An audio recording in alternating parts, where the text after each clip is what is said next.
she told herself. She'd been to 1,000,000 meetings. She could do this. As Kat eased her way to the back of the restaurant, she made a point of pretending not to notice the multitude of celebrities and A-listers scattered around the private club. Soho House was above all discreet, a place where even the biggest stars could have lunch, take meetings, gossip and relax, and be sure to go unbothered. Kat had reluctantly let her membership lapse when she could no longer afford the annual fees, but she was always happy to come back as a guest. The movie exec, Dee Yang, rose from her seat smiling as Kat approached the table. Dee was younger than Kat, dark-haired and pretty, wearing a navy sheath that showed off her toned arms. Kat liked her at once, could see the intelligence written all over her face, and recognized her warm smile as genuine. "Kat, so great to finally meet you," said Dee as they shook hands.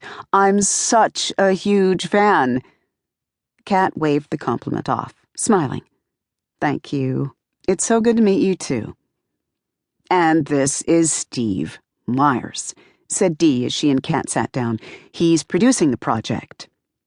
A 50-ish man with graying hair, in jeans and a baseball cap, nodded, but did not look up from his phone. "Hang on, just 1 second," he said, texting away. Kat glanced at Dee, who raised her eyebrows apologetically and passed her a menu. "Have you had the burrata?" she said. "I can't resist it." "Okay," said Steve, putting down his phone at last. "Sorry about that. Couldn't wait." He gave Kat an obvious head-to-toe once-over before he stuck out his hand. "Nice to meet you, Kay." "Kat," Dee corrected. "Right, sorry. Kat." Kat's heart sank as she watched his eyes dart right back to his phone. It wasn't hard to read the room. He didn't want to be here. Dee had obviously talked him into this meeting. He probably already had someone else lined up for the job. She forced herself to look at her menu, trying not to let the disappointment show on her face. "So, Kat," said Dee, "I notice a little southern accent. Where are you from?" Kat smiled. "My folks are originally from Georgia, but I grew up in Wellington, Florida." "Wellington?" Steve said, momentarily interested. "I think my first wife went down there once for some expensive thing she had to buy a crazy hat for. Tennis? Cricket?" "Polo, probably," said Kat.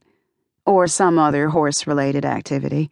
It's pretty much all horses all the time in Wellington." She could just imagine Steve's first wife, tan and toned, her face a mask of Botox, taking out her frustrations about her jerk of a husband as she violently stomped divots on the field in her Chanel suit and oversized hat. "That's right," said Steve. "Polo. You ride?" Kat shook her head. "Nope. I am not what you would call a horsey person." Steve nodded. His phone pinged. "Oh, man, it's a text from Michael." His voice sank to a conspiratorial whisper. "You know, Bay. I have to answer this."